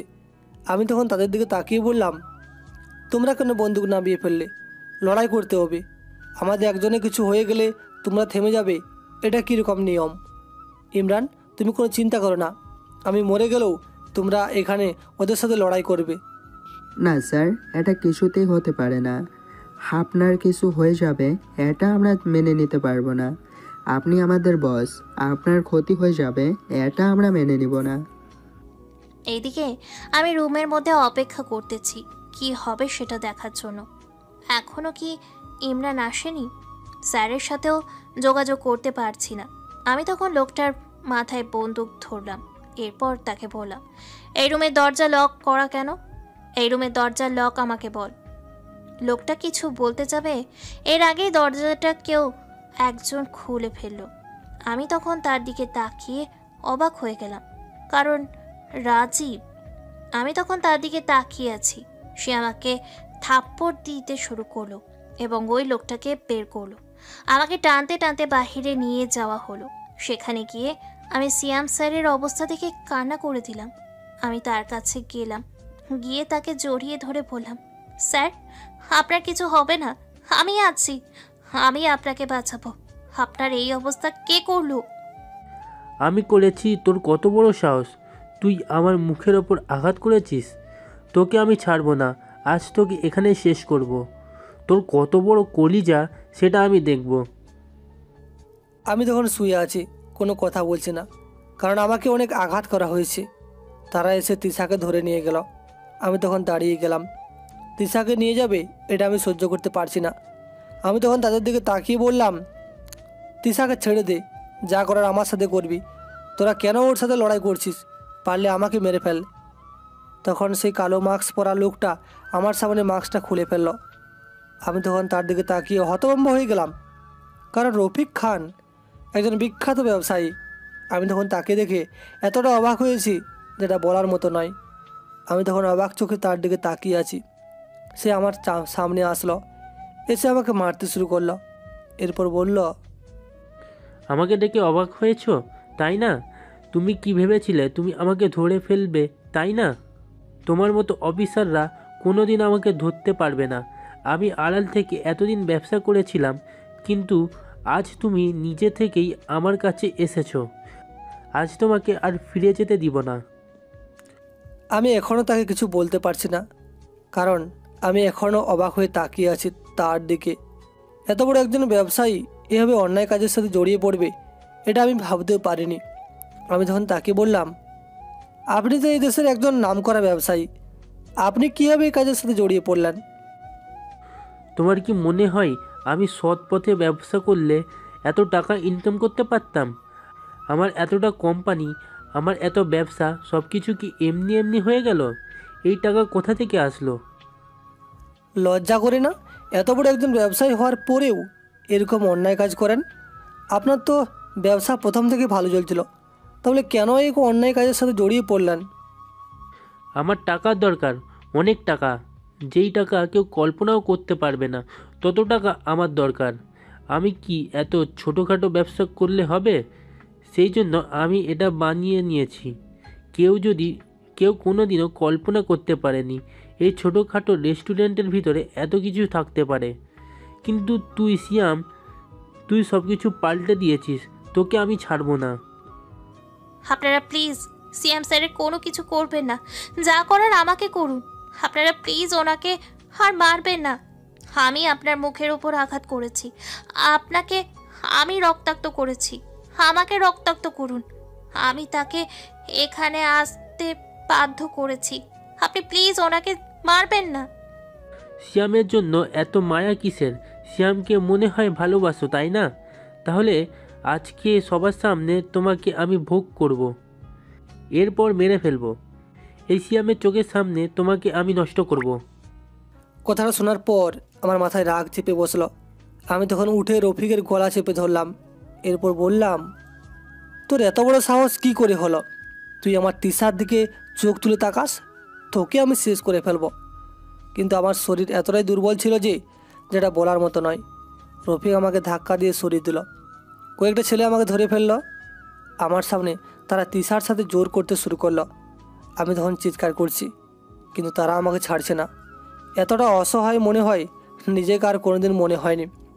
আমি তখন রাজীবের দিকে তাকিয়ে বললাম, রাজীব, আমরা আর কোনোদিন তোমাদের পিছনে লাগবো না। এরপরও তোমরা তিশার এত বড় ক্ষতি করো না। সে একটা মেয়ে মানুষ, তার জীবনের সবথেকে বড় সম্পদ তোমরা নষ্ট করো না। তার জীবনটা তোমরা নষ্ট করে দিও না। আরে সিয়াম সাহেব, আপনি আমাদের কাছে অনুরোধ করতেছেন? আপনার মতো সিআইডি অফিসার আমাদের কাছে অনুরোধ করবে? ব্যাপারটা অনেক সুন্দর লাগতেছে, কিন্তু কোনো কিছু করার নেই। তুমি আমাদের সাথে লাগতেও এসেছিলে, এর শাস্তি তোমাকে পেতেই হবে। আমি তখন কান্না করছি, চিৎকার করছি, কিন্তু কেউ আমার চিৎকারে কোনো সাড়া দিতে পারছে না। সবাই মাথা নিচু করে আছে। জীবনে এই পরিস্থিতির সম্মুখীন হতে হবে আমি কোনো দিন চিন্তা করিনি। সিয়ামের সামনে এতটা লজ্জায় আমাকে পড়তে হবে সেটা আমি কোনো দিন কল্পনাও করিনি। আমার ইচ্ছে করছিল মরে যেতে, কিন্তু পারছি না। আমি তখন সেই লোকটাকে বললাম, আমার এত বড় ক্ষতি করবেন না প্লিজ। আপনার পাশেও তো মা বোন থাকতে পারে, তাদের কথা চিন্তা করুন, আমার এত বড় ক্ষতি করবেন না। কিন্তু সে আমার কোনো কথা শুনলো না। আমি যত চিৎকার করতেছি তত সে হাসতেছে। আমি তখন চোখ বন্ধ করে ফেললাম, সিয়ামের দিকে তাকাতে পারছিলাম না। আমার ইচ্ছে করছিল মরে যেতে। আমি সামনে দাঁড়িয়ে থেকে এরকম দৃশ্য কোনোদিন সহ্য করতে পারবো না। তখন হঠাৎ করে একটা অদ্ভুত কাণ্ড ঘটলো। ওই যে মেয়েগুলো ছিল সবাই একসাথে আক্রমণ করলো। আমরা তখন তাদেরকে দেখে অবাক হয়ে গেলাম। তারা এরকম কিছু করবে আমরা ভাবতেও পারিনি। এখানে 1-2 জন মেয়ে নয়, 40 থেকে 50 জন হবে। সবাই মিলে তাদের উপর আক্রমণ করলো, কেউ কিছু করতে পারছিল না। আমরা তখন অনেকটা সাহস পেয়ে গেলাম, তাদের বিরুদ্ধে গুলি করতে শুরু করলাম। আমরা সবাই বন্দুক হাতে নিয়ে নিলাম। এরপর তাদেরকে মারতে শুরু করলাম। আমি তখন সেই রফিকের মাথায় গিয়ে বন্দুক ধরলাম। এরপর তাকে মারতে মারতে বাইরে নিয়ে আসলাম। তাকে বললাম, অনেক সাহস বেড়ে গেছিলো তাই না? এতক্ষণ অনেক বড় বড় কথা বলছিস, এখন তোকে কে বাঁচাবে? কে আমাদের হাত থেকে তোকে রক্ষা করবে? আজকে থেকে তোকে অপেক্ষায় থাকতে হবে কখন তোর মৃত্যুর পয়গাম আসবে। তোর ফাঁসির অর্ডার আসা মাত্রই তোকে ফাঁসির দড়িতে ঝুলিয়ে দেওয়া হবে। প্লিজ আমাকে ছেড়ে দাও, আমি অনেক বড় একটা ভুল করে ফেলেছি, আর কোনোদিনও এরকম কাজ করব না। দয়া করে আমাকে ছেড়ে দাও। তোকে ছেড়ে দিব? তুই এতক্ষণ আমাদের সাথে যে অন্যায় করেছিস তার ফলাফল তোকে ভোগ করতেই হবে। তোদেরকে আজ আমি ছাড়বো না। তোদেরকে এমন শিক্ষা দিব যেটা তোরা কল্পনা করতে পারবি না। এরপর আমি ইমরানকে দিয়ে তাদেরকে পাঠিয়ে দিলাম। আমাদের সকল অফিসাররা চলে গেলাম। আমি তখন তিশার কাছে গেলাম, গিয়ে তিশাকে জড়িয়ে ধরলাম। তিশা কান্না করতে শুরু করলো। আমি তখন তাকে বললাম, আরে তিশা, কান্না করছো কেন? কোনো কিছু হয়নি, এই দেখো আমি তোমার সামনে আছি। স্যার, আমার অনেক বেশি ভয় করছে। আমার এখনো মনে হচ্ছে সব কিছু স্বপ্ন। আমার এত বড় ক্ষতি হয়ে যাচ্ছিল, আমার মনে হচ্ছিল আমার সব শেষ হয়ে যাবে, আর আপনি আমাকে ভুল বুঝবেন। তিশা, তুমি পাগল হয়ে গেছো? আমি কেন তোমাকে ভুল বুঝবো? তোমার বুদ্ধির কারণেই তো আমরা তাদেরকে ধরতে পারলাম। তুমি কেন এরকম মনে করতেছো? তুমি চিন্তা করো না, এখন তো আমাদেরকে যেতে হবে। তোমার হাত থেকে রক্ত পড়ছে এখনো। আমার এই রক্তের চেয়ে 1000 গুণ বেশি রক্ত আমার বুকে ঝরেছে। আপনার কিছু হয়ে যাবে এটা আমি কোনো দিন কল্পনা করতে পারি না। আমার চোখের সামনে তারা যখন আপনাকে মারছিল তখন আমার কী রকম হচ্ছিল সেটা আমি কিভাবে আপনাকে বোঝাবো। অনেক বেশি ভালোবাসো আমায়, তাই না? সে কোনো কথা বলল না। মাথা নিচু করে আমাকে জড়িয়ে ধরলো। আমি তখন তাকে বললাম, আমিও তোমাকে অনেক বেশি ভালোবাসি। আজকে আমি তোমার বাবা মায়ের সাথে কথা বলবো। আমি তখন তাকে জড়িয়ে ধরলাম। এরকম দিনের অপেক্ষা কত দিন থেকে করছিলাম, কিন্তু এই দিনটা যে এইরকম হবে সেটা কল্পনাও করিনি। তবে যা হয়েছে ভালোর জন্যই হয়েছে। আমি তখন এগিয়ে গেলাম, গিয়ে মেয়েগুলোর সাথে কথা বললাম। তাদের জন্য সরকারি কাজ থেকে ব্যবস্থা করতে হবে, কারণ তারা এই সমাজের সবচেয়ে অবহেলিত মানুষগুলোর একজন হয়ে পড়েছে বর্তমানে। আমি তখন তাদের সামনে গিয়ে বললাম, তোমরা যেটা করে দেখিয়েছো সেটা সত্যি অসাধারণ। তোমাদের মতো যদি সবাই সাহস করতে পারতো তাহলে এই সমাজের সব অন্যায়কারীদের শেষ করে ফেলা যেত। যারা তোমাদের সাথে খারাপ ব্যবহার করেছে তারা কেন এই সমাজে নির্যাতিত হয় না? কেন তোমরা বারবার নির্যাতিত হও? তোমরা যদি সবাই একসাথে হয়ে প্রতিবাদ করতে তাহলে ওদের সব কিছু ধ্বংস হয়ে যেত। স্যার, আমরা বুঝতে পেরেছি এখন আমাদেরকে কি করতে হবে। আমরা এতদিন ভয়ে থাকতাম তারা আমাদেরকে মেরে ফেলবে, কিন্তু এখন আমাদের আর কোনো ভয় নেই। এখন আমরা লড়াই করতে জানি, ওদেরকে আমরা শিক্ষা দেবই। আমি তখন সেই মেয়েটার দিকে এগিয়ে গেলাম, যে মেয়েটা আমার সাথে ছিল। আমি তখন তাকে বললাম, তুমি এখন অনেক ছোট বোন, তোমার পরিবারের সাথে আমি কথা বলবো, তোমাকে তারা ফিরিয়ে নেবে, তুমি কোনো চিন্তা করো না। আর এই জয় তোমাদের, আমরা তো কিছুই করিনি, আর আমরা তো অসহায় আত্মসমর্পণ করেছিলাম, কিন্তু তোমাদের সাহস আর যোগ্যতার কারণে আজকে এই অপরাধীরা ধরা পড়েছে, তাই এই সম্মানটা তোমাদের প্রাপ্য। স্যার, আপনি আমাদেরকে পথ দেখিয়েছেন। আপনি যদি না থাকতেন তাহলে এটা কোনোদিনও সম্ভব হতো না। আপনি আমাদেরকে বলেছেন, না হলে তো আমরা কোনো কিছু করতেই পারতাম না। আপনি যে সাহস আমাদেরকে দিয়েছেন সেটাই আমাদেরকে এই কাজ করতে উৎসাহ দিয়েছে। হ্যাঁ স্যার, লামিয়া একদম ঠিক কথা বলছে। আপনার এই রিং আমরা কোনোদিন শোধ করতে পারবো না। কেউ যখন আমাদেরকে বাঁচাতে আসছিল না তখন আপনারা আমাদেরকে বাঁচানোর জন্য এগিয়ে এসেছেন। আপনারা বরং ম্যামের জন্য অনেক শুভকামনা রইল। আপনাদের জীবন অনেক সুখে হোক। তোমাদের জীবনের জন্য শুভকামনা রইল।